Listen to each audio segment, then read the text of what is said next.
Hello, teachers, and welcome to Unlocked in 5. Today, we're going to be talking about classroom routines and how to create strong and solid classroom routines for our students in social studies. So, one of the things we're going to be looking at throughout these series is we're going to be looking at how we can incorporate reading and writing and all different other kinds of activities within our social studies classes. But it is really important that we create some routines, establish some of those standard routines in social studies as we do with all the other subject areas. So, that would be our behavior expectations, that would be our group work expectations, and of course, class discussions. And all of those we will look at a little bit further. But today we're really looking at how do we successfully create some openers and closers? How do we engage our students in our content? How do we activate that prior knowledge in our openers?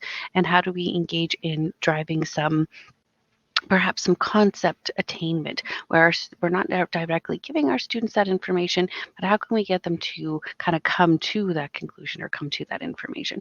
So one of the ways that we can do that is with a picture this activity. So when we're working on openers in our classroom, we can create picture this. So basically the idea is that our students will be coming into the classroom, looking at our smartboard, and there might be a specific picture that's on there that might have to do with our content or might not even have to do with our content. So we might just have an image up there that's getting our students to kind of talk and engage and really work on those analysis skills. So right away, we're getting our students to look at source-based material, and this can be done whether we're in kindergarten all the way to grade 6. So we really want to start creating these opportunities for our students to analyze different images and come to their own conclusions with that. So picture this is basically our students are drawing on their activities.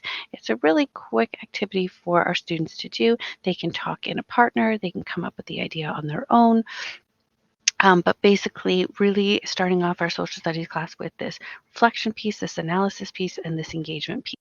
Again, I do encourage you to select images that have something to do with the content information that you're working on for the day, but it doesn't always have to be the case. So maybe you're thinking to yourself now, well, where do I get this information? Where do these images come from? So one of the ones I recommend is going to be Google Earth. So when we go into Google Earth,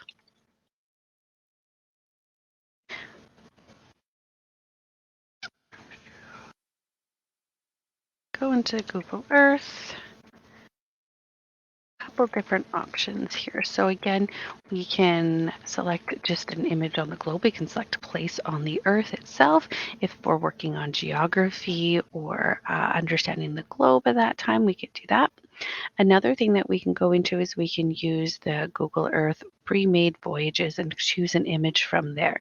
So again, we can pick those different ideas when we're looking at. So the voyages, you just go here and click on the sail wheel over there on the sailor wheel. And then again, you can select any of these ones depending on what your topic might be. Let's look at this is school. And if we're talking about those different things, we can click start exploring. And then when we travel there, this of course, you can choose any of these images to have up on your smartboard. But if you click on the image here, then it will make it a little bit larger for our students. So this could just be the image itself that's up there. So again, this is helping our students to understand analyzing, source work analysis, all of those. So that's a great one to work on with that. And then the other one that I encourage teachers to use is Google Arts and Culture. And this is another great site to find images and engaging kind of opener activities for our students. So this one we have from pots around the world. So again, we can have different images that are up there. If you click on explore, there's all kinds of different topics, all kinds of images you could look at in there. There's weekly highlights, popular topics. So this image our students can have, and we can look at historical understanding. What is the time period of this? How do you know this? How do you know it's in the past? What are some of those details that tell you that? So those are two sites that I strongly encourage you to use when you're working on Picture This openers. Some of the questions you can look at are what do you think is happening in this picture? So for some of our younger students, we're really looking at what do you think is happening here? We can get a little bit more technical, looking at what can you infer about the time period based on clothing in the image, based on maybe some of the transportation. If we're looking at geography, how does this image show the impact of people on the environment?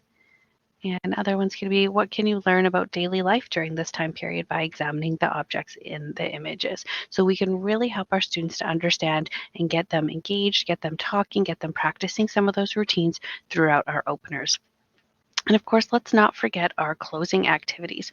So we also want to create some opportunities for our students to close out the activities. So one of the things I love to do is write a headline.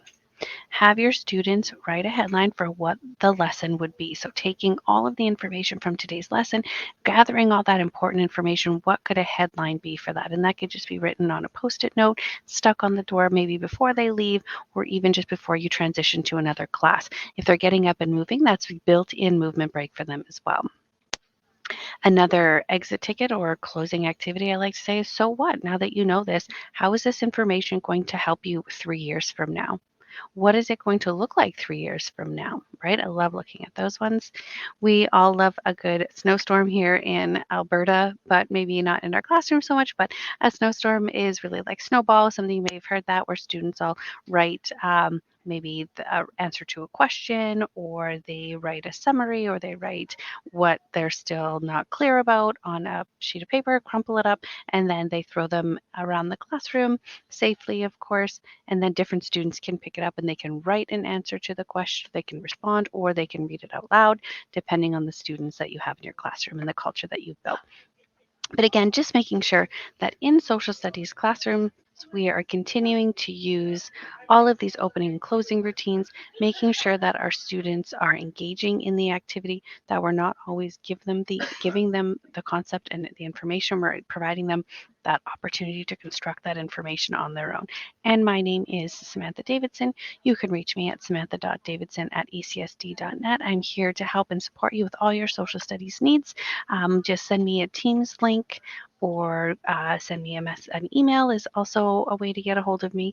We have monthly targeted support. So if you are interested in in-class support, you're interested in what I'm working on in the month of September, October, those are going to be on our SharePoint site. Check out the previous episode if you're looking on how to fill out those forms. And of course, if you have any requests, if you're looking for information, resources, please reach out. I'm happy to help. Enjoy the rest of your day.